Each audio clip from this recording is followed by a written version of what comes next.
Tenemos una ley por partir.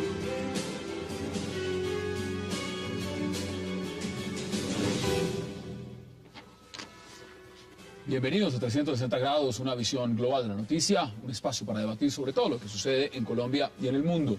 Y empezaremos hoy hablando en 360 de María José Molina, una joven venezolana secuestrada por las FARC en el año 2008 y de la cual hoy sus padres piden respuesta a este grupo, horas antes de que inicie el supuesto proceso de paz en Oslo.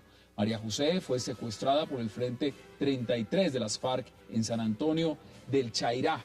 Y hoy, 4 años después, sus padres Samuel y Zulay siguen en su búsqueda, a pesar de las investigaciones que dicen que habría sido reclutada por el grupo Al Margen.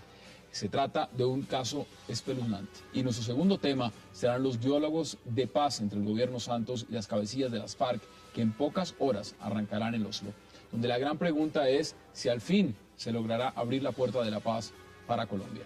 La administración Santos en las próximas horas hará su apuesta más arriesgada al hacer un nuevo intento por hacer la paz con una organización que durante medio siglo ha enfrentado al Estado colombiano con acciones terroristas. ¿Qué puede pasar en Oslo? Aquí en 360 grados lo debatiremos esta noche. Y no se vayan, en segundos empezamos con nuestros invitados. Tenemos una ley por partir.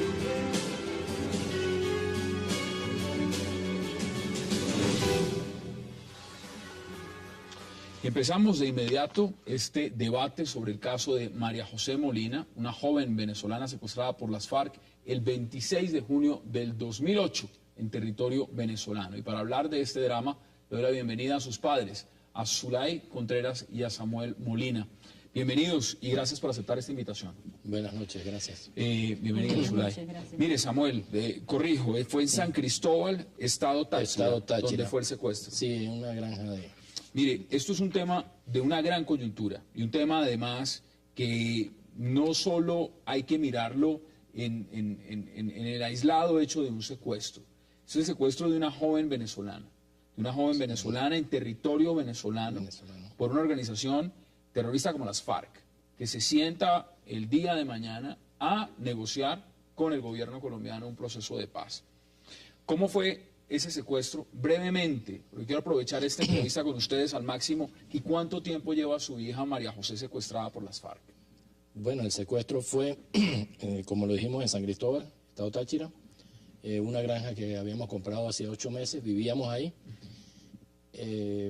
Yo estaba llegando a San Cristóbal ese día, venía de mi trabajo, más o menos como a las 7 fue el secuestro, yo llegué a 7:30 a la casa. Parece que 5 hombres irrumpieron en mi casa, llevándose a Zulay y a mi hija. Bueno, fueron las versiones de los vecinos, ¿no? Después se constató que sí eran 5 hombres fuertemente armados y se las llevaron en una camioneta de su propiedad en ese momento. Y respecto a... ¿Cuántos años tenía en el momento del secuestro su hija? 15 años, es menor de edad. Es decir, ahora debe tener 19 años. 19 años.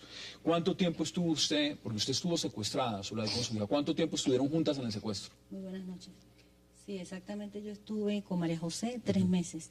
Posteriormente, a los 4 meses de estar en cautiverio, fui rescatada por los cuerpos policiales del Estado. ¿Ya no estaba usted con su hija? No ¿Las habían separado? En el momento del rescate ya no estábamos juntas. Hacía 1 mes exactamente y 1 día que me habían separado de ella bajo engaño. Para usted el secuestro, es decir, no termina. El secuestro está ahí. Está ahí. Es decir, una cosa es que usted haya sido rescatada por las autoridades, pero su hija sigue secuestrada. Usted lleva secuestrada 4 años. 4 años, 3 meses, 21 días exactamente. En el marco de lo que ha representado, pruebas de supervivencia, contacto con ella, a partir de esos 4 años de secuestro, ¿qué es lo último que han tenido ustedes de ella, Samuel? Pues pruebas de supervivencia tenemos una, que fue presentada por el embajador de acá de Colombia, a la ONU.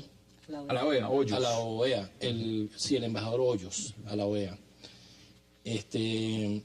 Presentaron unos videos en los cuales hay una fotografía de un campamento en La Guajira. Ellos dieron supuestos campamentos en La Guajira, en la zona de La Guajira, Estado Zulia, campamento llamado Santris, como el nombre que tiene El que comanda, el José negociador, Santris, uno de los negociadores, negociadores que está en la mesa. Uno de los que está en este momento siendo negociador de las FARC, que mañana a las 8 de la mañana, hora de Colombia, se va a sentar a negociar diálogos de paz con el gobierno colombiano, es el que comandaba el campamento donde estaba su hija. Donde está su hija secuestrado, por lo menos, evidentemente, donde se vieron las últimas pruebas de estar ahí. Exactamente. Sí, ella es mi hija, la que está ahí en esa fotografía, en ese video.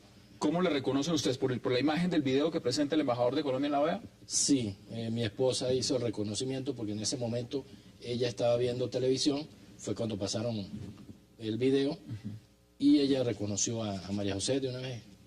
O sea, dijo, ahí está, es nuestra hija, vamos a pedirlo, vamos a verlo por internet, por como sea, pero vamos a verlo bien, y sí. ¿Qué sintió usted en ese momento cuando el gobierno colombiano estaba presentando ese material probatorio justamente para demostrar en la OEA que las FARC operan desde Venezuela, tienen campamentos en Venezuela y lo demás? ¿Qué sintió usted en ese momento al ver, reconocer a su hija en esas imágenes? Pues sentí en un principio mucha emoción y alegría, porque ya, de hecho, ese día yo venía de hacer una oración donde yo venía pidiendo como un alumno, de que llegara una luz, una esperanza, algo. Ahí estamos viendo las imágenes y explíquenos exactamente usted por qué reconoce a su hija, qué la hace reconocerla en esa fotografía. Pues son las características de María José, es su perfil, es su mentón, es la orejita, es su bracito así delgadito, tal cual, la postura de manera así como media jorobadita, que ella todo el tiempo yo andaba diciéndole que mantuviese una postura recta, ¿no? ¿Qué más lleva ahí que es importante algo que para le ustedes? identifica el cariño de ella hacia las mascotas, hacia los perros. Antes del secuestro, su papá le había regalado un dálmata para ese entonces, era su mascota. Antes de ahí lo lleva cargado en la parte de atrás en la mochila, digamos otro perrito, no el dálmata, pues lleva otra un mascota. Perrito, supongo que, no sé, estando secuestrada, se lo darían, no sé cómo llegó ese perrito a manos de ella. Supongo que será la mascota que ella tiene en estos momentos, ¿no? ¿Qué dice usted? ¿Qué sintió usted, Samuel, al ver esas imágenes? Pues yo sentí mucha alegría y, o sea, yo dije, bueno, hay una esperanza, pues vamos a buscarla, vamos por ella, vamos a ver cómo hacemos para llegarle. Pero con esta gente pues ha sido imposible, no ha habido, sí ha habido comunicación, pero a bajo nivel, ¿no? ¿Qué les han pedido? ¿Es un tema monetario? ¿Qué es lo que está pidiendo o qué ha pedido en el transcurso de este tiempo las FARC? No, al principio pidieron una suma que yo nunca la tuve o nunca la logré conseguir, ¿no? Después pues dejaron de llamar porque se dieron cuenta que yo no tenía esos reales, que yo no conseguía esa plata. Y no llamaron más, o sea, se quedó todo en calma, en silencio, perdimos contacto, se perdió todo pues. Y cuando aparece este video, pues nos vino otra vez como la alegría de que sí estaba viva, de que ellos la tienen y que está viva, pues.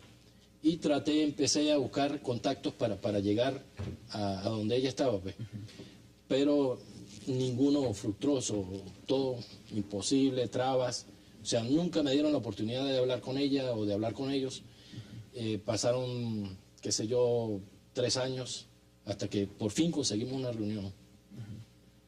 Y bueno, esa reunión íbamos con la esperanza, porque nos habían dicho que nos iban a dejar hablar con ella, que la íbamos a ver. Entonces fuimos todos. Fui con mi esposa y mis otros 3 hijos.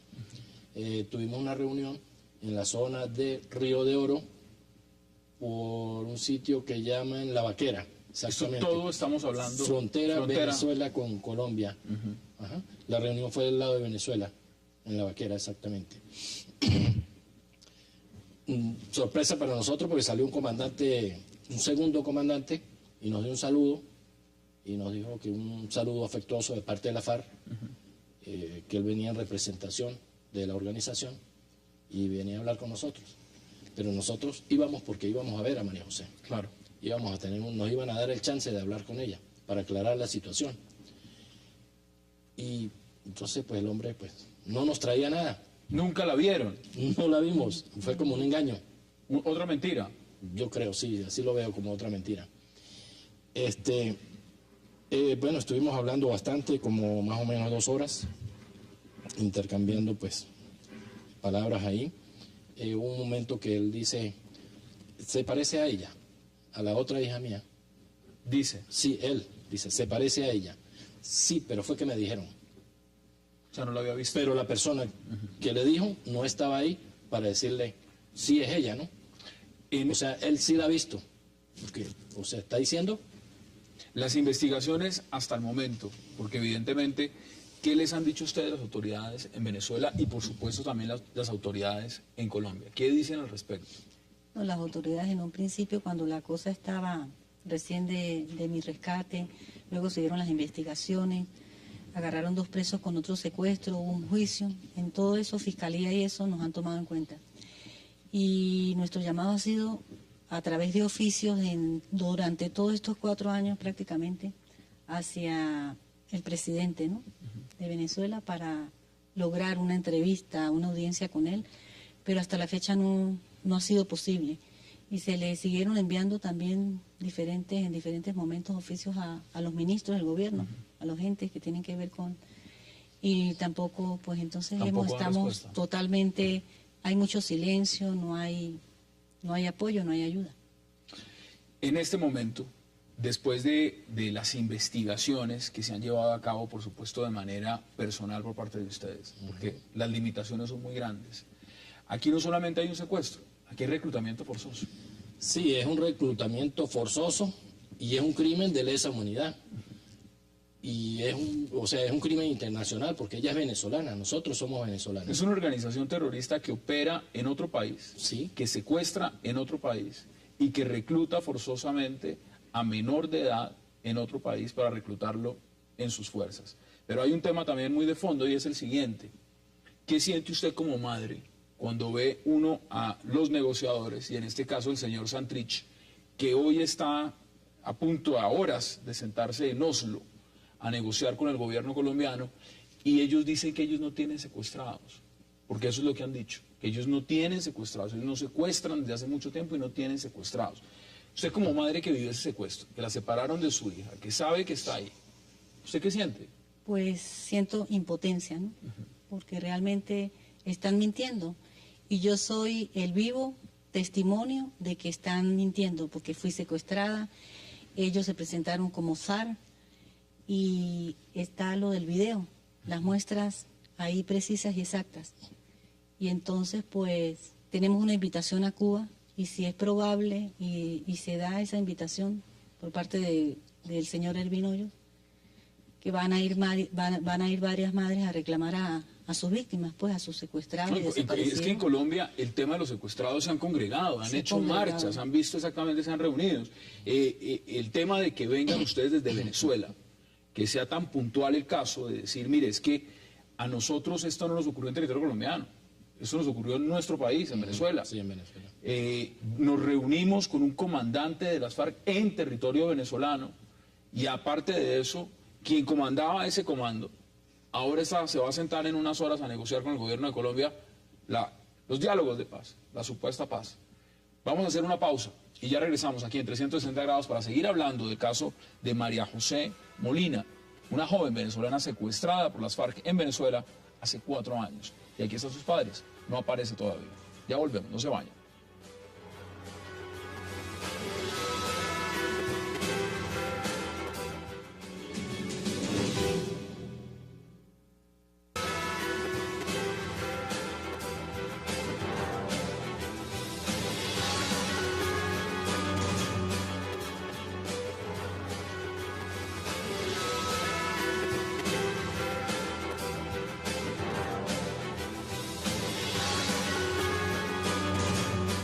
Regresamos a 360 grados. Samuel, lo de su hija es un caso que en Colombia se vive a diario y eso es lamentable, realmente. Ahora, hay un tema también de fondo y lo mencionaba también su esposa Zulay, es Cuba. ¿Ustedes van a ir a Cuba? Sí, estamos invitados para ir a Cuba. Si nos dejan entrar a Cuba, seguro que vamos a estar allá. Y van a buscar directamente a esos negociadores de las FARC que dicen que no tienen secuestrados. Pues sí, vamos a buscarlos porque este señor Santrich tiene que ver con el secuestro de mi hija porque él la tuvo en ese campamento. Y el señor Iván Márquez se la dio en Venezuela. Del señor Timochenko. Y el señor Timochenko pues también ha entrado a Venezuela porque hay videos y hay... Entonces pues queremos es que nos entreguen a mi hija, que nos la devuelvan. Y le vamos a exigir que nos la devuelva pues. ¿Cuántas personas irían con ustedes a Cuba? Todos, me refiero, personas con familiares secuestrados por las FARC. Pues no sé, no tengo idea porque eso lo está organizando el señor Ervin. Ahora, Zulay, ¿qué mensaje le envía usted en este momento a las FARC?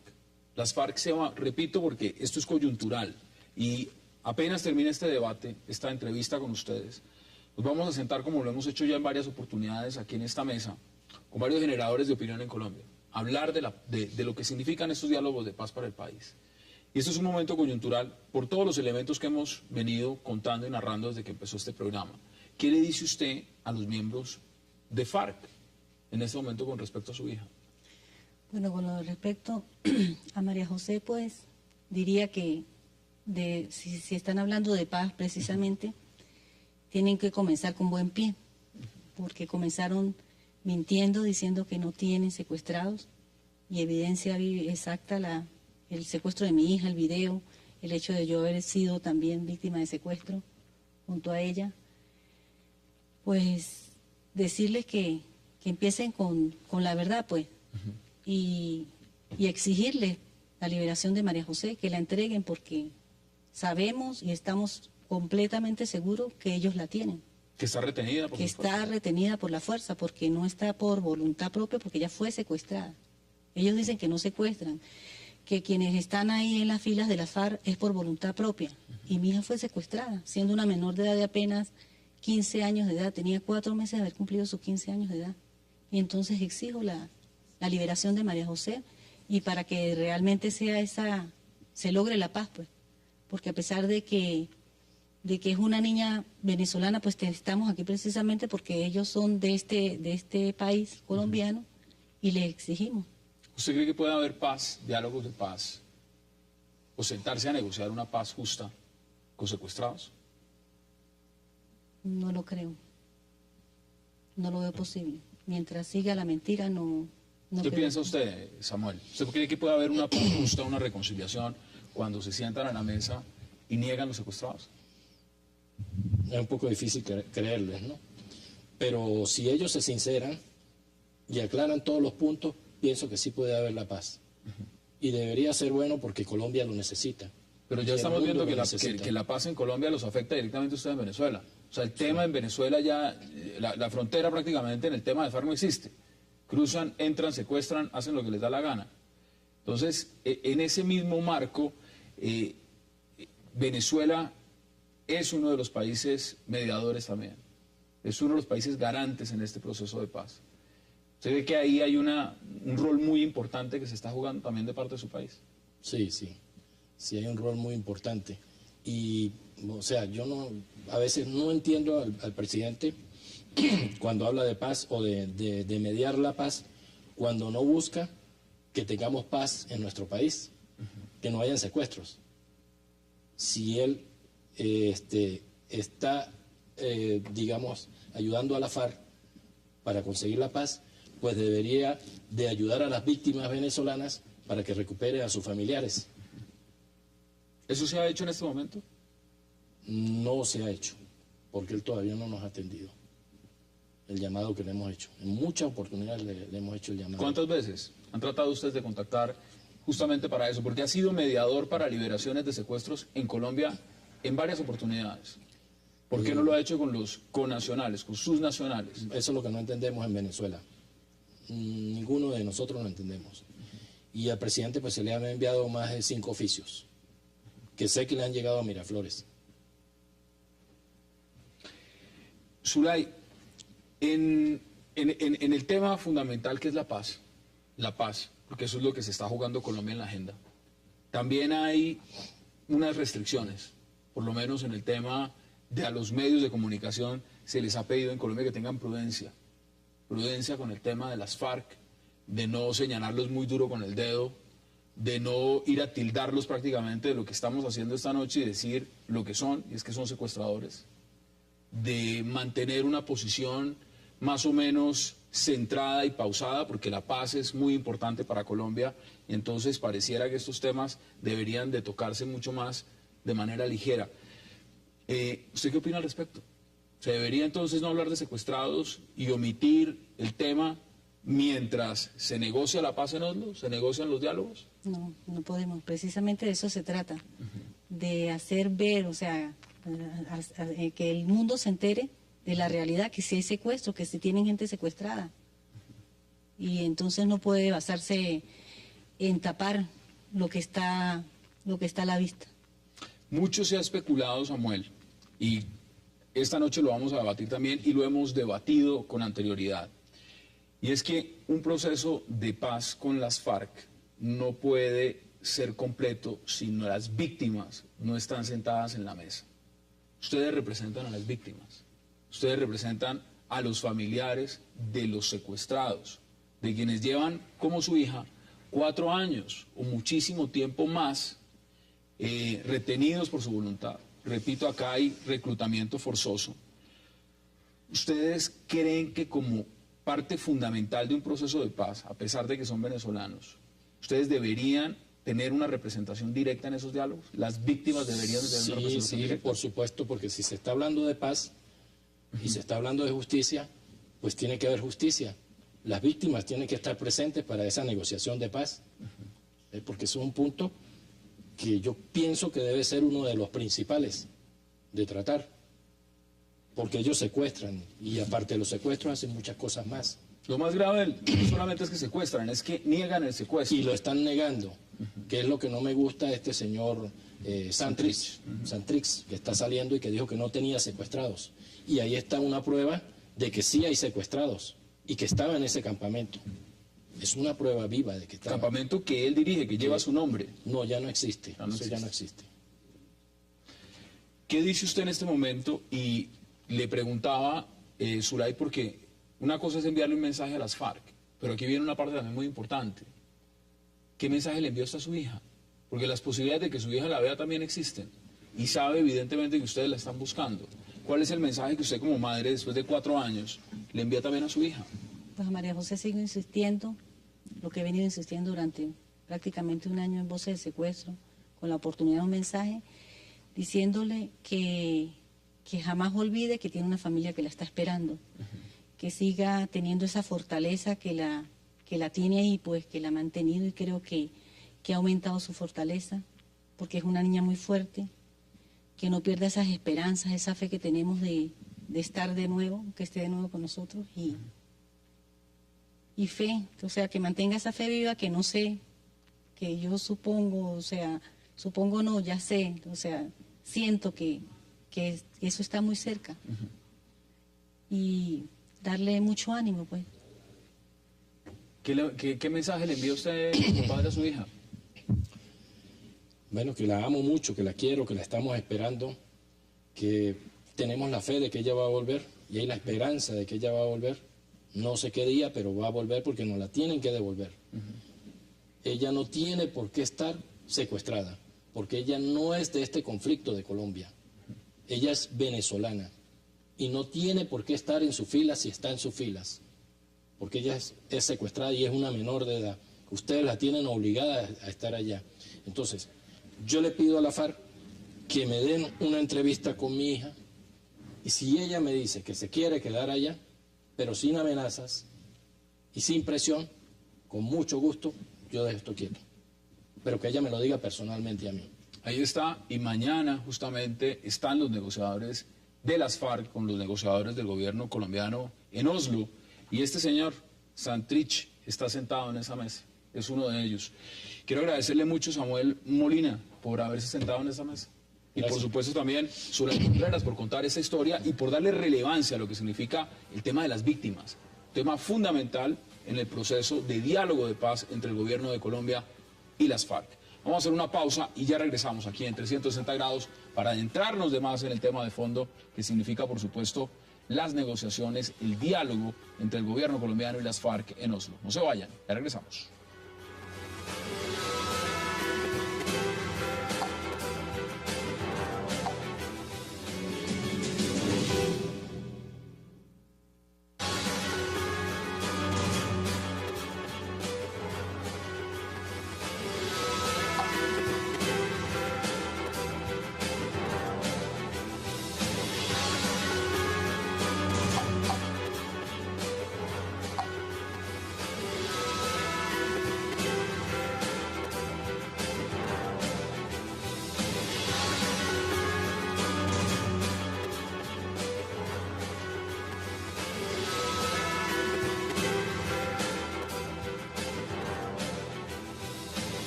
Regresamos a 360 grados, una visión global de la noticia, y ahora entramos a hablar del proceso de diálogo de paz en Oslo. Para eso le doy la bienvenida a Ervin Hoyos, a Ricardo Galán, a Lázaro Vivero y a Luis Celis. Caballeros, qué placer y gracias por aceptar esta invitación. Buenas noches, muchas gracias y buenas noches a los televidentes. Muy buenas noches. Empieza una segunda fase de este proceso, ¿no? Y es la apertura de esta mesa de diálogo. ¿Cómo ve usted esta segunda fase? ¿Ve optimismo en esta fase? Es una fase fundamental. Ya los negociadores están en Oslo, a esta hora deben de estar durmiendo, pero en unas horas estarán sentados, hablando.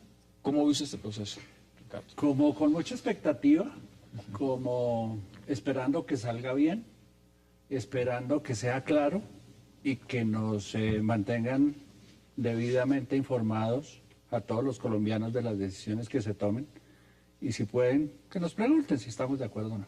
Que eso es un punto importante. Yo creo que sí. Ervin, ¿qué dice usted? Yo digo que inician con mucha incertidumbre para ellos mismos, especialmente para el gobierno. El gobierno todavía no ha medido la jugada que tienen las FARC. El gobierno todavía no ha logrado entender las intenciones del otro. Uno cuando va a negociar siempre busca saber qué se va a ganar el otro, qué quiere detrás de todo esto. Y aquí hay tantos valores mediáticos, valores en el escenario fuera del combate que se pueden ganar y que les van a servir mucho a las FARC. Ese valor que se está jugando las FARC de llevarse a Tania allá y muchos otros elementos que están en juego que el gobierno todavía, los negociadores, no los han logrado interpretar, porque el gobierno, yo lo siento muy ingenuo, muy inocente, van con demasiada buena fe a negociar con los que se van a enfrentar allí. Luis, bienvenido. ¿Cómo ve usted el inicio de esta segunda fase? No, yo creo que es un día histórico para todos los colombianos y colombianas. Estamos en la posibilidad de cerrar este largo conflicto y a diferencia del señor Albino, yo creo que el gobierno tiene mucha estrategia, mucho diseño y mucha claridad de hacia dónde orientar el proceso. De hecho, lo que se logró con esta agenda tan concreta es una muestra de ello, ¿no? Yo creo que hay que ser optimistas, bueno, con moderación y saber que este no es un reto fácil, pero que creo que hay bastantes elementos para ser optimistas de que esto va a salir bien. Mire, el presidente Santos ha dicho que lo que se busca es cerrar el conflicto armado, cerrarlo y acabarlo, mejor dicho.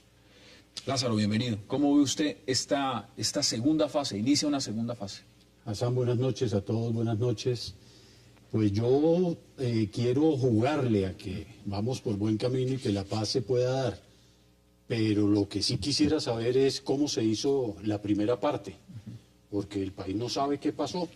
Simplemente nos sentaron a decir que ya hay un proceso, que entramos a una segunda fase, pero no hay claridad sobre el tema. Y esta también va a ser secreta, o sea, aquí tampoco es que vamos a saber mucho. Aquí si bien puede ser plausible en la medida en que se logre pacificar el país, porque la paz no se va a firmar allá, ya se van a firmar unos acuerdos para comenzar a construir la paz, que es diferente.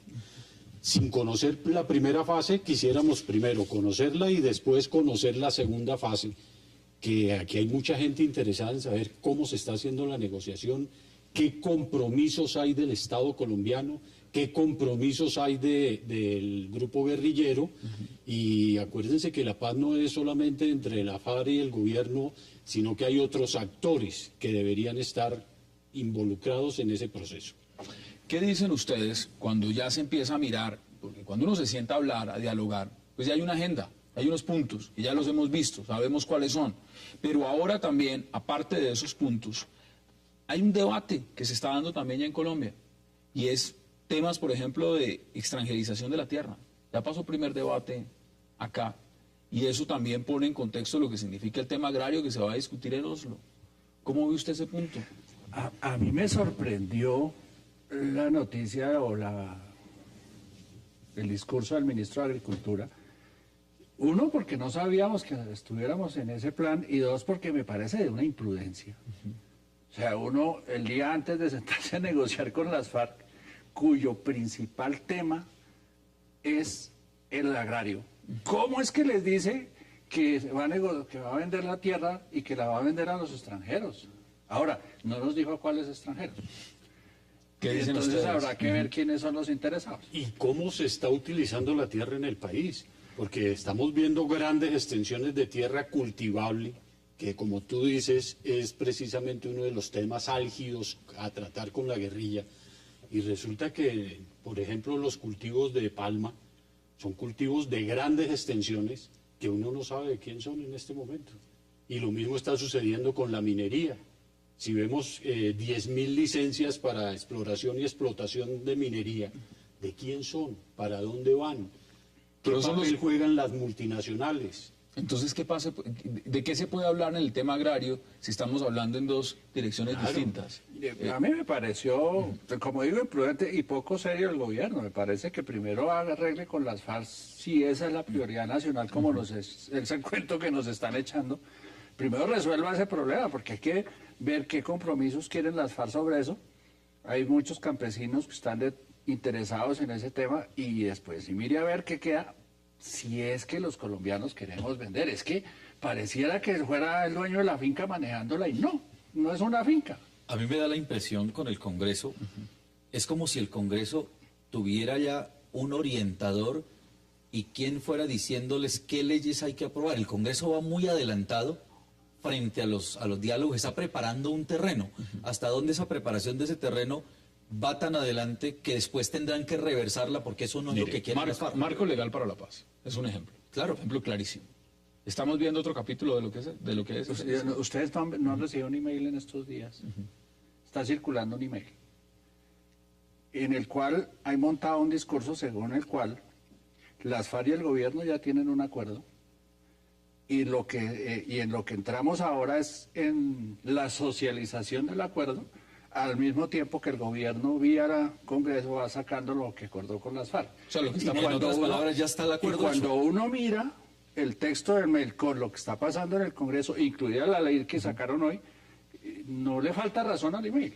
O sea, lo que no estamos digo viendo, que sea legítimo, lo que estaríamos viendo pero ahora es interesante leerlo. ¿Estaríamos viendo la pantomima entonces? ¿Es la parte teatral? No sé. No, yo creo que ya eso es hilar demasiado delgado. Yo creo que va a haber una discusión en la mesa sobre los 5 puntos que están acordados. Y por supuesto que el primer punto es el tema rural. Yo creo que ese es un gran tema del país. El país tiene grandes dificultades ahí, o sea, todas las cifras de pobreza, de inequidad, de exclusión. Lo que a mí me parece es que estamos ante el reto de tener un campo donde sea posible la gran propiedad, la mediana propiedad y la pequeña propiedad. O sea, eso yo creo que es lo que como es el campo en todos los mundos rurales desarrollados han logrado integrar eso. Bueno, unos más que otros. Pero nosotros tenemos la posibilidad de hacer un campo muy productivo, con muchas posibilidades económicas, que actualmente no las tenemos, y que para eso hay que solucionar este tema del conflicto armado, que no es el único tema, pero sí es un tema muy importante. Yo lo que diría es, por ejemplo, está en la mesa de La Habana, zonas de reserva campesina. O sea, es una figura de ley contemplada en la normatividad, que es proteger zonas de pequeña producción campesina. Por ejemplo, en este momento estaríamos hablando de 4.5 millones de hectáreas para 100.000 familias. ¿El país puede hacer eso? O sea, el país, tenemos 55 millones de hectáreas productivas. El país puede decir, y en esas 4.5 millones de hectáreas está el conflicto. O sea, usted se pone a ver, y está el Valle del Río Cimitarra, está un pedazo del Caquetá, un pedazo del Putumayo, un pedazo del Meta, o sea, es donde está el conflicto. La pregunta es, ¿este Estado y esta sociedad puede ofrecerle a esas 100.000 familias, muchas de ellas que han estado en la coca, una posibilidad de vida digna, con escuelas, con carreteras? Ese es el debate. Y eso es lo que usted cree que se tiene que plantear. Ese tipo de cosas son las que se van a plantear. ¿Qué dicen al Es respecto? casi que es una reforma agraria, pero las reformas agrarias en el país no han funcionado. O sea, en todos los gobiernos siempre se habla de lo mismo y nunca ha funcionado la reforma agraria. Vemos cómo en el antiguo Incora le quitaban la tierra buena a la gente y la tierra no productiva era la que le entregaban a los campesinos sin ni siquiera tener subsidios para desarrollarla. Entonces el tema ese número 1, de supuestamente ese acuerdo, de ese libreto ya montado, digámoslo así, que desconocemos porque ninguno conocemos qué pasó, ni qué se habló, ni cómo se hizo. Yo le repito, Pero eso no es cierto. Yo creo que el país sabe muchísimo. Sabe que se reunieron durante 6 meses, sabe que hubo unos antecedentes, sabe que hay una agenda acordada, sabe que hay unos países. O sea, lo que tú estás diciendo el país... Pero eso Yo se creo sabe que porque eso se se sabe reveló o porque se después, filtró. pero Esto es no- como los no, ¿qué contratos pasó? leoninos, la letra menuda no se sabe. No, pero Uno, se sabe, uno cuando conoce qué está sucediendo, sabe para dónde van las Mire, cosas. si las cosas se supieran o realmente tuvieran intenciones en la mesa de negociación de que fuera unos acuerdos a carta abierta, no habría toda la reserva que hay, no habría esa restricción a la prensa que se va a dar en Oslo y más la que se va a dar en Cuba. Cuba es un régimen. Allá nosotros los periodistas no tenemos movilidad como periodistas. Cada uno tendremos que andar allá con alguien de la guardia, de la seguridad, y no le dejan a uno ni siquiera hacer una foto sin autorización. ¿Por qué escogieron Cuba? ¿Por qué justamente ese control que va a haber y el hermetismo a los diálogos? Porque la letra menuda no la vamos a conocer sino cuando el acuerdo esté hecho y ahí ya no hay nada que hacer. Y en ese tema, Erwin, perdóname, que tú manejas de víctimas, por ejemplo, es que las víctimas somos todos los ciudadanos de Colombia. ¿Y cómo no tenemos ni Pero siquiera Lázaro, la mire, oportunidad de se saber lo qué voy, pasa? se lo voy a poner en contexto. Antes de que se sentaran ustedes en esta mesa, usted dice todas las víctimas son en Colombia. Aquí estaba entrevistando a dos padres con una hija secuestrada por las FARC en territorio venezolano. Las víctimas también están en Venezuela. Es una niña venezolana secuestrada, un secuestro extorsivo que pasó después a reclutamiento forzado por un grupo armado ilegal de otro país. O sea, la connotación internacional de ese caso se sale de todos los parámetros. Pero mira, abordemos ese tema, el tema de las víctimas. El tema de las víctimas en esta mesa de negociación. Ya sabemos que el equipo negociador está conformado en ambas partes. O sea, ya ahí no se le va a agregar ni más ni menos. ¿Le gusta este equipo negociador sabiendo que ahí no hay representación real de víctimas? Yo creo que las víctimas es muy difícil nombrar una persona que las represente. Entonces eso dificulta la elección de un vocero válido en la mesa. Las personas que dicen hablar a nombre de las víctimas pues dejan mucho que desear en sus anteriores actividades. Mirando el problema de la tierra, me parece que hacen falta los terratenientes. Deberían Y estar que, ahí. sí, y ahí no están. Porque Luis Carlos Villegas no los representa. Y los otros pues tampoco. No veo claramente como un representante de los terratenientes en la mesa. Supongamos que es el gobierno, que el gobierno va a hacer ese papel. Lo que no me parece es que las cosas estén siendo claras. Me parece que, y en eso me sumo a Erwin y señalo un problema adicional al de los periodistas, es que la comunicación va a ser muy difícil. Mañana uno esperaba que mañana hubiera una mesa conjunta y una rueda de prensa conjunta. Lo que acaban de decir los enviados especiales a Oslo es que va a haber 2 ruedas de prensa. Una detrás de la otra o de manera simultánea. Ya ahí la cosa, la señal no es buena. Si no son capaces de sentarse juntos a responderle a la prensa las preguntas, estamos en problemas. Pero esperemos a las 7 de la mañana. Va a ser como un partido de fútbol. Es Habla un, cada es un técnico forcejeo después. en los medios, ya empezó el forcejeo. O sea, es que lo que yo siempre he planteado, la guerra no solamente se gana en el campo del combate, la guerra se gana en el área de la Entonces, información, ahí es donde van ellos. a los periodistas todos los días el gobierno nos pide prudencia. Que cuando entra, cuando sale, cuando habla, no sé. Y mañana nos van a someter al forcejeo entre 2 versiones encontradas. Entonces, el que hable primero. Y al segundo le van a ir a preguntar sobre lo que habló el primero y a la respuesta del segundo. Y se va a generar un bochinche por culpa de ellos mismos que vamos a ver cómo les sale. ¿Qué dice usted al respecto? No, es que estamos hablando de 2 partes que han estado enfrentadas durante medio siglo, o sea, que han estado buscando la eliminación el uno del otro. Entonces, este es el 4º intento con las FARC. Y yo creo que hay que, yo creo que la negociación sí es entre las partes enfrentadas. Y aquí las partes enfrentadas es el Estado y la guerrilla. Y hay que pedir, digámoslo, seriedad en este proceso. Y una de las seriedades es que tendrá que haber un debate público sobre el proceso. Yo creo que eso es importante. O sea, las propuestas, la participación, la veeduría, todo eso es importante. Lo que se construye como acuerdo tendrá que ser refrendado socialmente, vía congreso, vía un referéndum, lo que sea. Y de ahí manejar ese equilibrio entre la importancia de que la mesa funcione, trabaje y construya un acuerdo, y ese acuerdo sea respaldado socialmente con un debate intenso. El tema que tú lideras es un tema Tema de víctimas. de víctimas, ha sido un debate nacional y lo va a seguir siendo. Pero lo cierto es que me parece que la posibilidad de cerrar el conflicto es una gran posibilidad y hay que cerrarlo. O sea, no podemos mantenernos en este conflicto. Este conflicto ni económicamente, ni socialmente, ni éticamente es soportable. Hay que cerrarlo. y cerrarlo en una mesa de negociación. Lo que hay que cerrarlo, y todos estamos de acuerdo, pero hay que cerrarlo con la verdad, no a cualquier costo. Es que yo lo que digo es que este conflicto no puede negociarse por encima del dolor de un país y por encima del dolor de las víctimas cuando 44 millones de colombianos somos testigos de lo que han hecho. Miren, tengo que hacer una pausa obligatoria y de inmediato, Lázaro, le doy la palabra para que pueda intervenir. Hagamos una breve pausa en 360 y ya regresamos con sus invitados para seguir debatiendo y analizando lo que significa ya la puesta en escena, los negociadores hablando en Oslo por parte del gobierno de Colombia y las FARC. No se vayan, ya regresamos.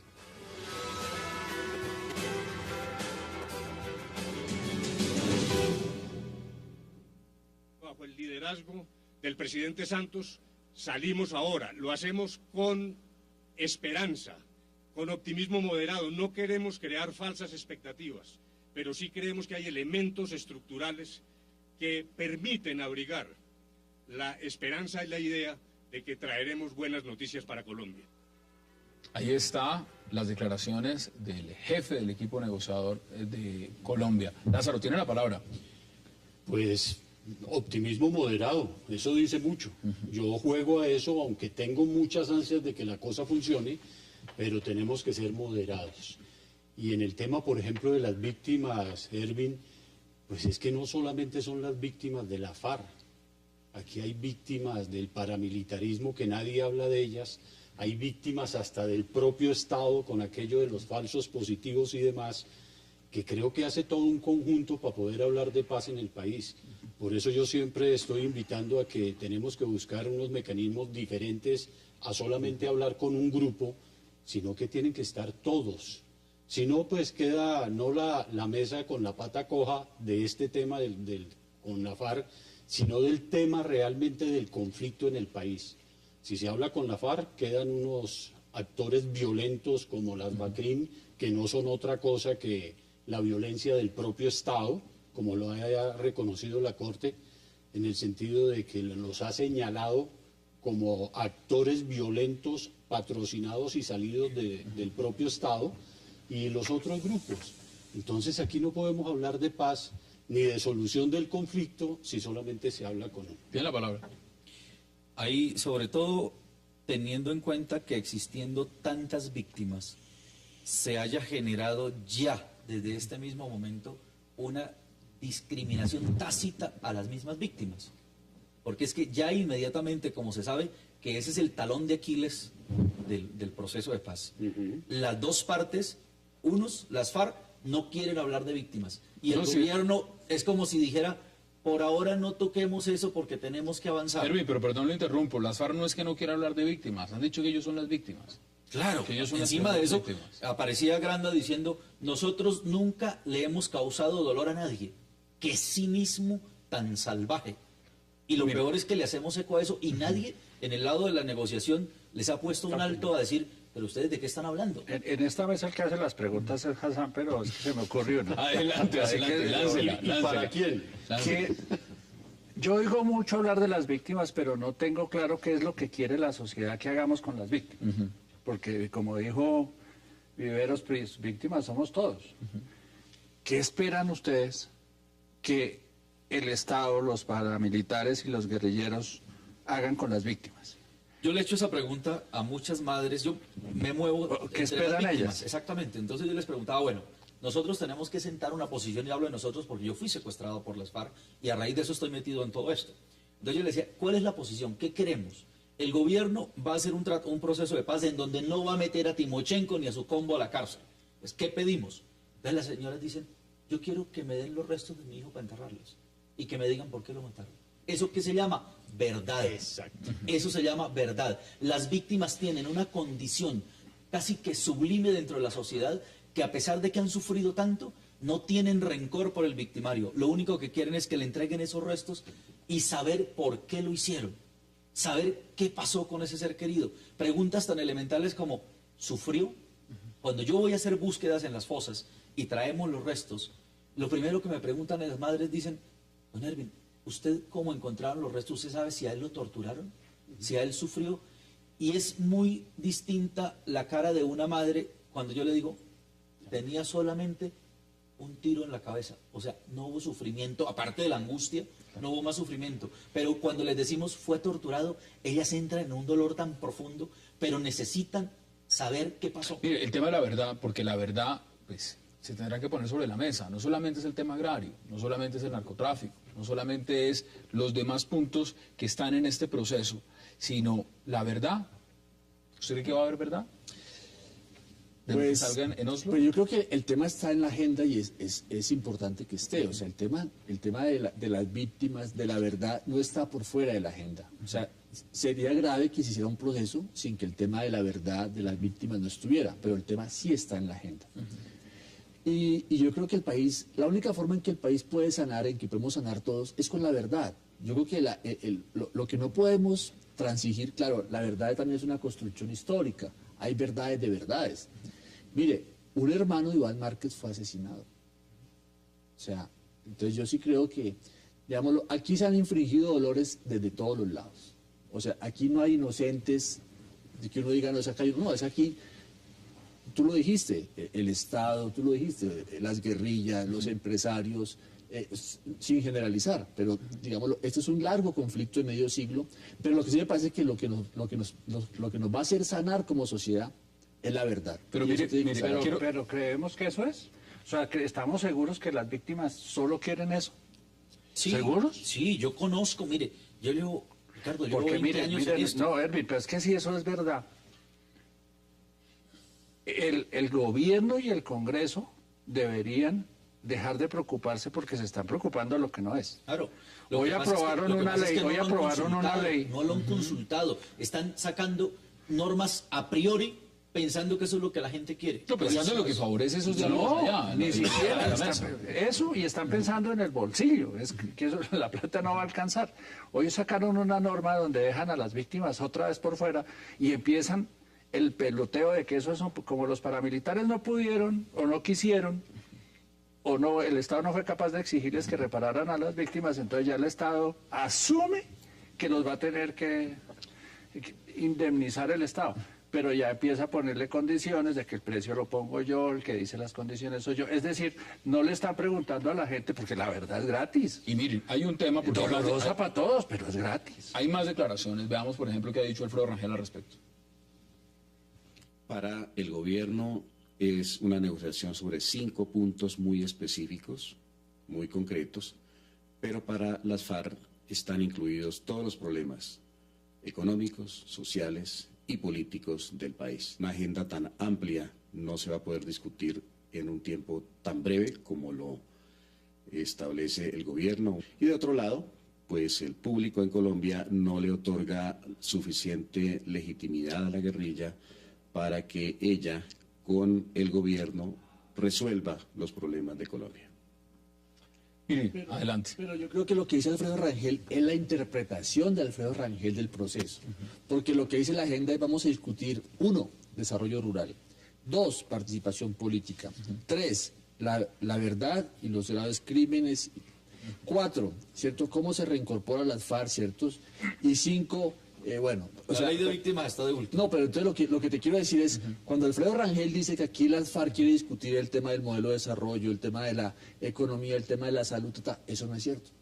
Porque esa es la interpretación que hace Alfredo Rangel de la agenda, pero la agenda es muy concreta y es una buena agenda. Sí. A ver, creer que las FARC no van a querer discutir eso, entonces se mataron durante 50 años. Las FARC puede querer ir al paraíso. Para terminar firmando un acuerdo donde ellos no van a modificar el Estado. No, es que la agenda sobre 5 puntos. A ver, ingenuos no. No, pero entonces, ¿sobre qué se va a hablar? Sobre lo que está acordado. Van a querer cambiar el régimen económico, van a querer... Además, pero por supuesto que en la negociación, es que si no es ahí, ¿dónde? Además, yo creo, y estamos olvidando esto, que la FARC siempre se basa en las conferencias que ellos han hecho, y es una conferencia amplia que se trata todos los temas. Yo no veo una FARC solamente hablando de 5 puntos. No, y miren, tengo que hacer una pausa. Si no fracasaron intelectualmente y militarmente. Y volvemos sobre el tema, y además porque, Luis, usted tiene una foto ahí. Una foto, la puedo prestar sí, y es una foto que quiero que podamos analizar, porque quien está hablando en esa foto, en la forma como está hablando, lo acabo de ver dando declaraciones, y hay que revivir nuestra historia para saber si esto no se va a volver a repetir. Hagamos una pausa en 360 y ya regresamos.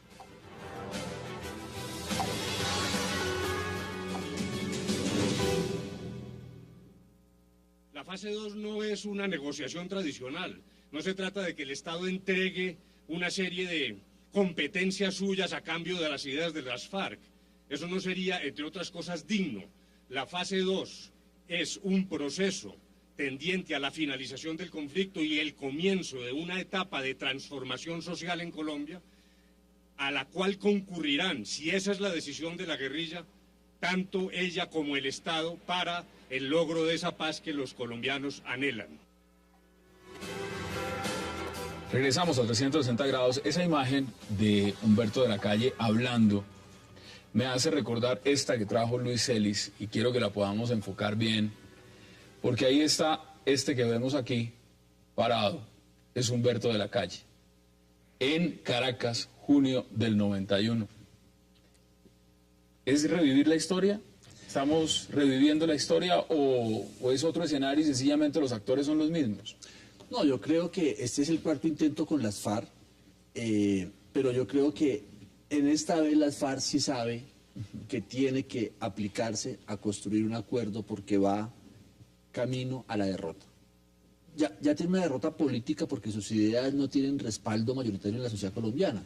Pero yo creo que esta sí es la oportunidad para cerrar ese conflicto porque por primera vez las FARC, creo yo, a diferencia del gobierno Pastrana, a diferencia del gobierno Gaviria y a diferencia del gobierno Betancourt, que fueron los 3 intentos anteriores, las FARC siempre iba como a ver qué había, pero siempre con la idea de voy a crecer y de hecho creció.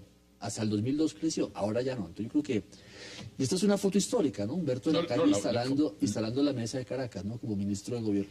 Sobre eso, yo creo que ahí hay un valor importante a lo que se afirma, y es que las FARC de hace 10 años, las FARC del gobierno de Uribe, las FARC de la época de Pastrana, eran las FARC anquilosadas, las FARC que les costó la guerra durante toda la fase. Esta es unas FARC nueva generación, esta es como la segunda generación de las FARC. Hace 3 años Timochenko estaba en el lugar número 14 y nadie se imaginaba que 3 años después iba a estar en la cabeza del movimiento. Ese hecho de haber llegado ahí tan rápido, para él también tiene una significación importante. Él tiene que pasar a un escenario distinto o si no, cae abatido como han caído todos los demás. Muchos y eso los motiva. Muchos que critican también el proceso dicen, mire, el discurso es el mismo. Claro, el discurso es que no lo van a cambiar, el discurso no lo van a cambiar, y si vimos el discurso de Timochenko, analicémoslo y verá que es la 7ª Conferencia Nacional Guerrillera hecha por Jacobo Arenas, está rezada tal cual, es más, terminan convencidos de que están triunfando.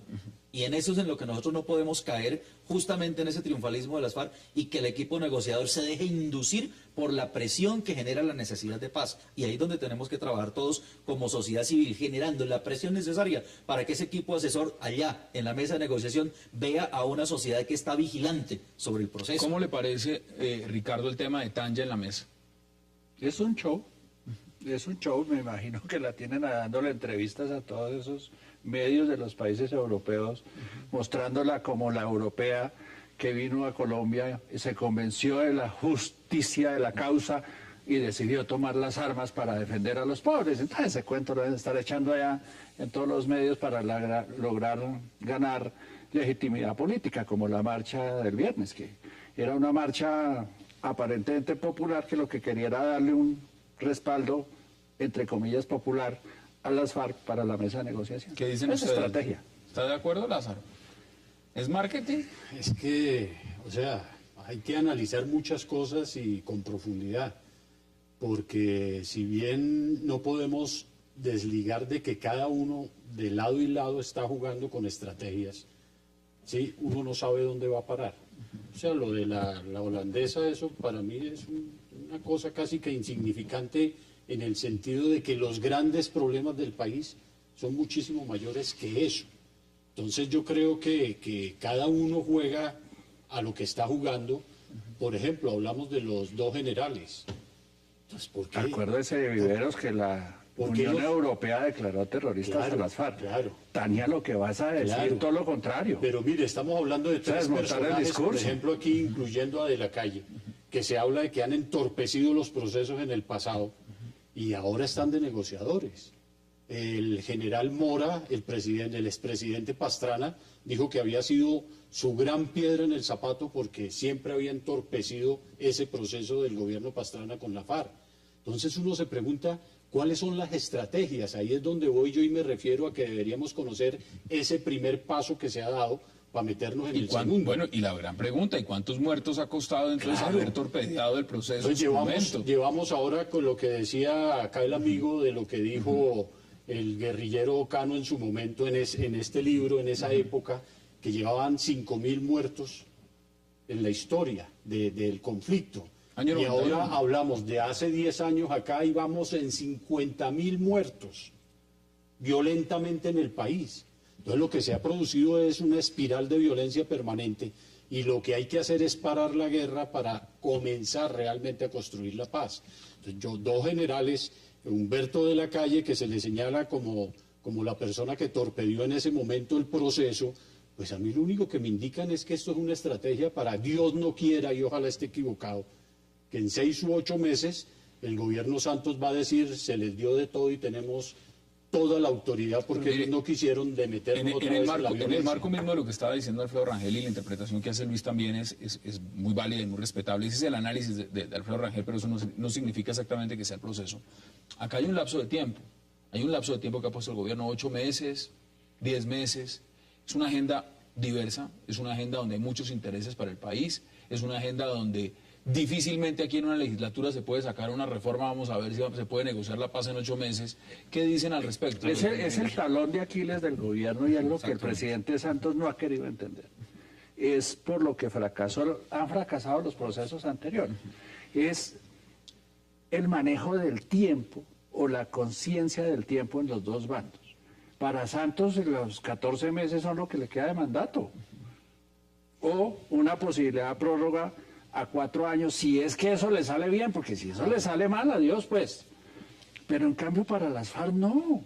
Las FARC no tienen límite en el tiempo, ellos no se les vence el periodo. Y el tiempo de ellos es diferente. Es muy diferente. Para empezar, vienen de vivir en el campo donde la percepción del tiempo es muy distinta de la ciudad. Una cosa elemental para no meterle política a la cosa.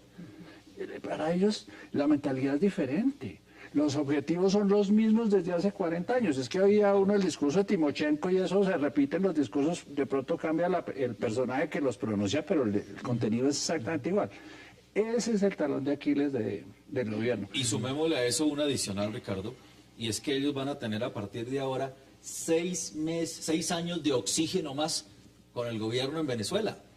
O sea, no podemos negar esa realidad, ese oxígeno internacional que hay tras el ALBA, Venezuela, Cuba, Guatemala y Nicaragua y los amigos por ahí que siguen ayudando bajo cuerda. Es que esa aplicación de que la diplomacia es el arte de manejar la hipocresía es la que ha hecho que un grupo como las FARC se mantenga en el tiempo, tenga contactos internacionales, tenga nexos para sacar gente asilada a Europa. Yo que vivo en Europa me daba cuenta y decía, ¿cómo es que este tipo estaba en combate hace 2 meses en Colombia y ya tiene una visa con asilo, con tarjeta y todo de la Unión Europea? ¿Quién mueve esos contactos? Acordémonos nada más cuando Reyes estuvo en Francia. ¿Cómo salió Reyes y llegó a Francia y se reunió hasta con el alto gobierno en Francia? ¿Quién mueve esos contactos? Esos contactos tienen unos gestores y esos gestores son los que se han movido al más alto nivel y lo han hecho durante todos los años en toda esta historia. Bueno, y están jugando también en este proceso. Luis, ¿qué dice usted al respecto? Los 8 meses, lo que es el plazo, el término. Bueno, no, yo primero que todo no comparto la idea de que Humberto de la Calle fue un saboteador del proceso de Caracas. Me parece que ese proceso, ninguna de las partes estaba madura para avanzar en la negociación. Yo creo que indilgarle a él que fue un saboteador, yo creo que eso históricamente no corresponde a la verdad. Yo creo que es bueno que esté 2 generales en la mesa. Me parece que los militares y la policía son los que han combatido directamente, han colocado el pecho y tienen, digamos, las responsabilidades que tramitar también en la mesa. Tienen intereses institucionales como ejército y como policía. Sobre el tiempo, me parece que pues yo creo que si hay sensatez y madurez de las partes, en 8 meses se puede construir un acuerdo. ¿Usted cree que es viable? Yo creo que es viable. O sea, sobre el tema rural, sabemos lo que hay que hacer. La pregunta es, ¿hay voluntad de hacerlo? O sea, Se puede hacer, sí, llevarlo a la práctica. Exacto, no, pero por lo menos acordarlo. Por ejemplo, yo te repito, 4.5 millones de hectáreas para 100.000 familias campesinas, a las cuales hay que invertirle 5 billones de pesos en los próximos 10 años. Se puede hacer si hay voluntad. Y esa es la cuota inicial del tema rural con las FARC. Eso está claro, está específico. Tenemos 100 municipios donde hay coca, donde tenemos, no sé, 30.000 familias, 40.000 familias. Eso se puede hacer. Programas, inversión, desarrollo. O sea, lo que yo creo es que los temas son claros. ¿Será tan pragmático verlo de esa forma y por supuesto que se puedan sentar en la mesa de negociaciones y decirlo, verlo con ese pragmatismo y sencillamente negociarlo de esa forma? ¿Ustedes lo ven así posible? Pues, yo tampoco. Yo lo veo y además lo veo es muy demasiado difícil. Y es que mira, hay unos inamovibles. Pues si no hay oferta, no hay negociación. Claro, pero hay unos inamovibles. Nosotros tenemos que reconocer que también del lado nuestro, del lado de nuestra sociedad, la tenencia de la tierra está en manos de unos pocos y yo no veo a esos pocos soltando la tierra cuando la tierra es el símbolo del poder en este país. Yo no los veo allá entregando la tierra para que se reparte. Es un 7%. Y Hassan, hablemos de otros temas que son también álgidos. Los desmovilizados, los reinsertados. Si fracasó lo del paramilitarismo y uno habla de cuántos eran, comenzaron con 10.000, después se subió a 18.000 y la última cifra fueron 50.000. Y solamente 1.600 se han reintegrado a la sociedad, el resto está volando. ¿De qué vamos a hablar con 10.000 guerrilleros más y con un ejército de narco? No, y súbele a eso que solo 7 han sido condenados. Les voy a dejar ese tema porque el otro también está, y es álgido y es profundo, y es la participación política. Por supuesto, cómo se irá a manejar en Oslo. Sí, dejar de lado el narcotráfico. No lo vayamos a soltar el tema. Volvemos después de la pausa aquí en 360 grados. No se vayan, ya regresamos.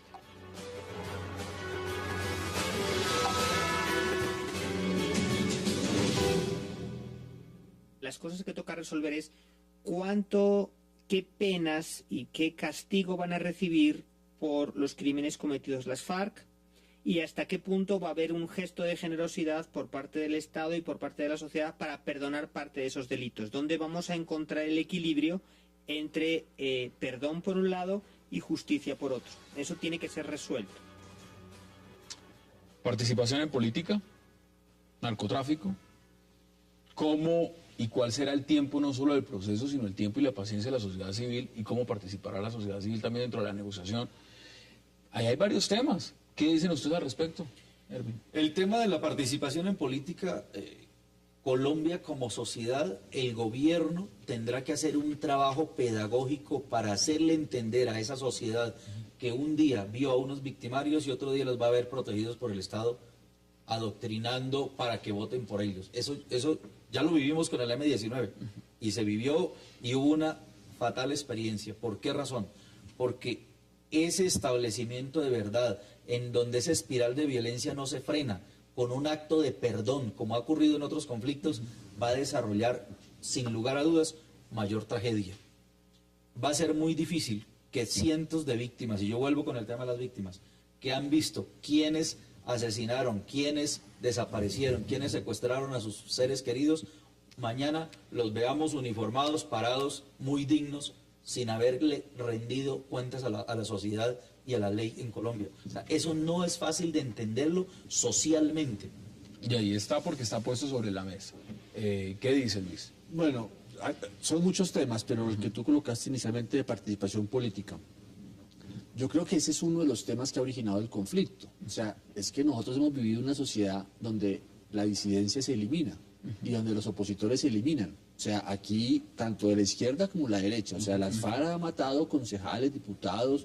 Tú me contaste el caso de sí, los paramilitares. Bueno, aquí es... Entonces, no, pues ese es un tema... La violencia que llaman. Exactamente. Entonces, es un tema que hay que resolver. Hay que resolverlo en el sentido de realmente avanzar en garantías de competencia política, y ese es un tema importante. Pero en particular sobre las FARC, yo creo que las FARC hizo un acuerdo con el gobierno de Elisario Betancur y montó la Unión Patriótica, con la activa participación del Partido Comunista. Año 86 logró en votaciones, buscando votos, logró 3 senadores y 6 representantes en coaliciones con liberales en varias regiones. Esa pequeña bancada fue eliminada a sangre y fuego.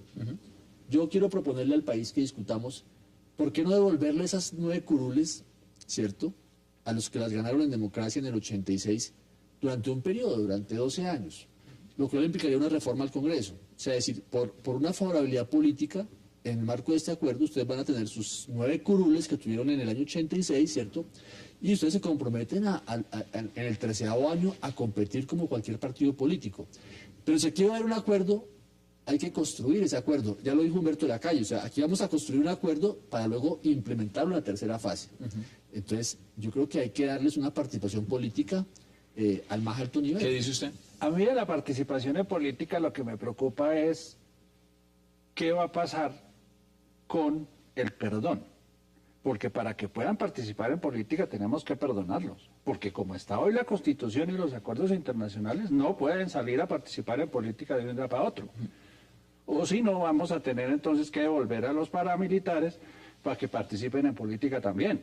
Mire, en el Foro del Tiempo que organizó con Juanes, vino un ex integrante del IRA. Y una de las cosas que dijo que me llama mucho la atención y poca discusión veo en Colombia es, mire, no le vayan a dar a los guerrilleros más de lo que le den a los paramilitares o lo que le ofrezcan a los políticos en ejercicio. Porque la violencia se revive otra vez. Tiene que ser para todos lo mismo. Un equilibrio. Lázaro. Quedan 3 minutos y medio. Siendo diferente, ¿no? O sea, no podemos hablar de que los paramilitares son iguales a la guerrilla, porque el paramilitarismo nació del propio Estado, que parece mucho más grave. Se me hace a mí. Claro, pero como estamos hablando de participación en política, claro, y están en la cárcel el 35% que decía Mancuso que tenía... Sí, pero las Fuerzas Armadas de ese paramilitarismo, la mayoría están en la calle y abandonadas por el propio Estado. Estamos hablando de participación en política. Listo, allá voy. Ahí el tema principal es hasta dónde nosotros como sociedad estamos dispuestos a perdonar, y tú lo decías. Ese es el tema. Hasta dónde se debe conocer la verdad. Pero yo sí prefiero 1000 veces los guerrilleros desarmados haciendo política verbal de propuestas a que sigamos este baño de sangre que nadie para. Como decía alguien, es mejor echar discursos que balas. Claro, 50.000 muertos violentamente en el país es una cosa desastrosa. Mañana, los secuestrados, Servin. Hora de Colombia, 8, empezarán el tema de los diálogos. Conclusiones en 20 segundos, Servin, 20 segundos. Yo antes de concluir quiero decir una cosa nada más. Estamos invitando mañana a 7 de la mañana víctimas que nos acompañan en la Plaza Bolívar. Vamos a estar ahí haciendo presencia. Porque esta negación de las FARC solamente se enfrentan con una prueba, que son las víctimas. 20 segundos para concluir. Carlos. Escuchemos por la mañana lo que nos digan, escuchémoslo con mente abierta, sentido crítico y hablamos por la noche. 20 segundos, Luis. No, yo creo que hay que tomar el mensaje de Humberto de la Calle Lombana y hay que ser moderadamente optimistas. Yo creo que hay que trabajar en este proceso con argumentos, con razones, con un esfuerzo de construir un acuerdo, lo cual no es fácil, pero lo mejor para el país es cerrar este largo conflicto armado.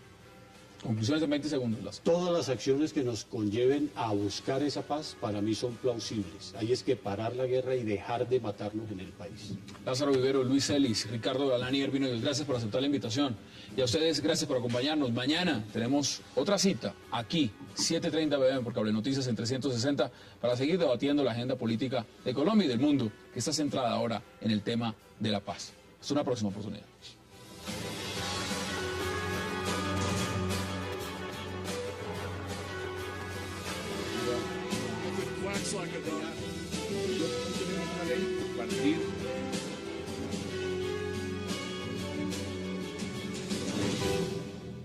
Armados, y se la llevaron en una camioneta de su propiedad en ese momento.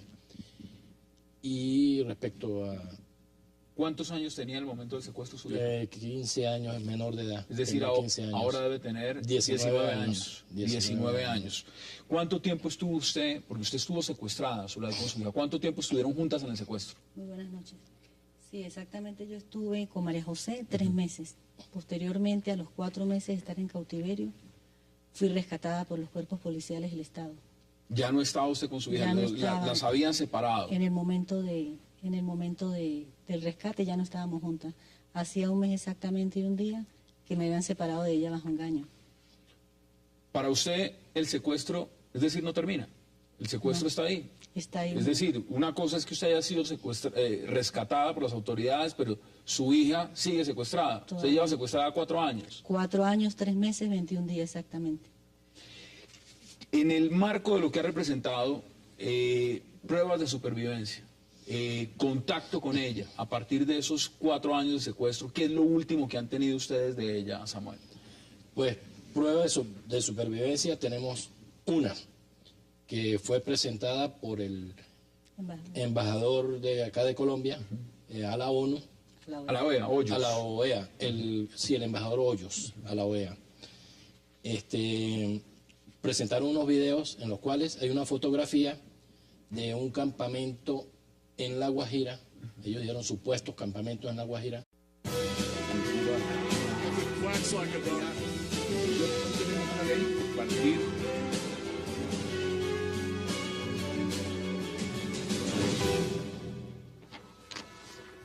Bienvenidos a 360 grados, una visión global de la noticia, un espacio para debatir sobre todo lo que sucede en Colombia y en el mundo.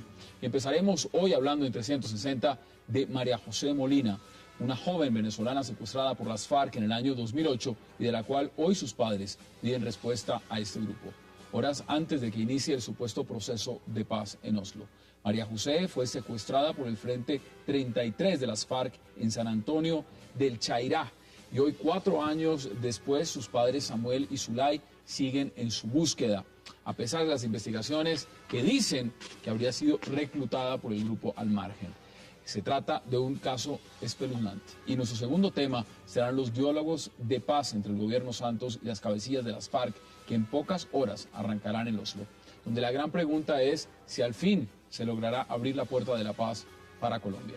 La administración Santos en las próximas horas hará su apuesta más arriesgada al hacer un nuevo intento por hacer la paz con una organización que durante medio siglo ha enfrentado al Estado colombiano con acciones terroristas. ¿Qué puede pasar en Oslo? Aquí en 360 grados lo debatiremos esta noche. Y no se vayan, en segundos empezamos con nuestros invitados.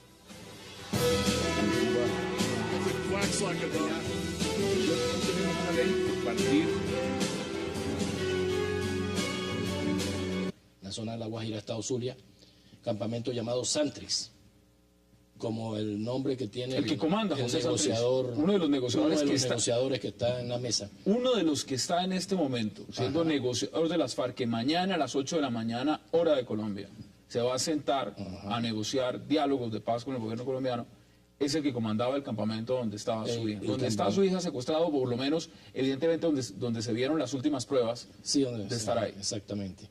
Sí, ella es mi hija, la que está ahí en esa fotografía, en ese video. ¿Cómo le reconocen ustedes? ¿Por la imagen del video que presenta el embajador de Colombia en la OEA? Sí, mi esposa hizo el reconocimiento porque en ese momento ella estaba viendo televisión, fue cuando pasaron el video, y ella reconoció a María José de una vez. O sea, dijo, ahí está, es nuestra hija, vamos a pedirlo, vamos a verlo por internet, por como sea, pero vamos a verlo bien, y sí.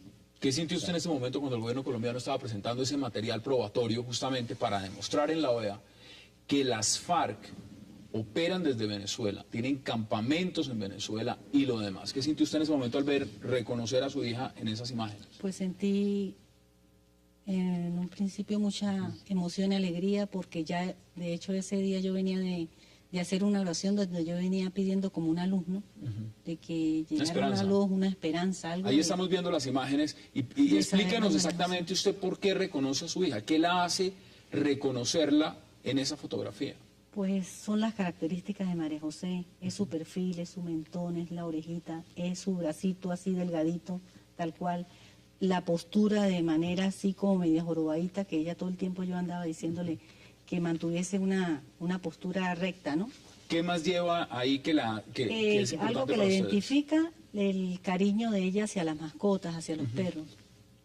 Antes del secuestro, su papá le había regalado un dálmata, para ese entonces era su mascota. Antes de ahí lo lleva cargado en la parte de atrás en la mochila, digamos otro perrito, no el dálmata, pero lleva otra un mascota. Perrito, supongo que, no sé, estando secuestrada, se lo darían, no sé cómo llegó ese perrito a manos de ella. Supongo que será la mascota que ella tiene en estos momentos, ¿no? ¿Qué dice usted? ¿Qué sintió usted, Samuel, al ver esas imágenes? Pues yo sentí mucha alegría y, o sea, yo dije, bueno, hay una esperanza. pues vamos a buscarla, vamos por ella, vamos a ver cómo hacemos para llegarle. Pero con esta gente pues ha sido imposible. No ha habido, sí ha habido comunicación, pero a bajo nivel, ¿no? ¿Qué les han pedido? ¿Es un tema monetario? ¿Qué es lo que está pidiendo o qué ha pedido en el transcurso de este tiempo las FARC? No, al principio pidieron una suma que yo nunca la tuve o nunca la logré conseguir, ¿no? Después pues dejaron de llamar porque se dieron cuenta que yo no tenía esos reales, que yo no conseguía esa plata. Y no llamaron más, o sea, se quedó todo en calma, en silencio, perdimos contacto, se perdió todo pues. Y cuando aparece este video pues nos vino otra vez como la alegría de que sí estaba viva, de que ellos la tienen. Y empezamos de inmediato este debate sobre el caso de María José Molina, una joven venezolana secuestrada por las FARC el 26 de junio del 2008 en territorio venezolano. Y para hablar de este drama, le doy la bienvenida a sus padres, a Zulay Contreras y a Samuel Molina. Bienvenidos y gracias por aceptar esta invitación. Buenas noches, gracias. Bienvenido, Zulay. Mire, Samuel, corrijo, fue en San Cristóbal, Estado Táchira, donde fue el secuestro. Sí, en una granja de... Mire, esto es un tema de una gran coyuntura y un tema además que no solo hay que mirarlo en el aislado hecho de un secuestro. Es el secuestro de una joven venezolana. En territorio venezolano, por una organización terrorista como las FARC, que se sienta el día de mañana a negociar con el gobierno colombiano un proceso de paz. ¿Cómo fue ese secuestro? Brevemente, porque quiero aprovechar esta entrevista con ustedes al máximo. ¿Y cuánto tiempo lleva su hija María José secuestrada por las FARC? Bueno, el secuestro fue, como lo dijimos, en San Cristóbal, Estado Táchira, una granja que habíamos comprado hace 8 meses, vivíamos ahí. Yo estaba llegando a San Cristóbal ese día, venía de mi trabajo, más o menos como a las 7 fue el secuestro, yo llegué 7:30 a la casa. Parece que 5 hombres irrumpieron en mi casa, llevándose a Zulay y a mi hija. Bueno, fueron las versiones de los vecinos, ¿no? Después se constató que sí eran 5 hombres fuertes.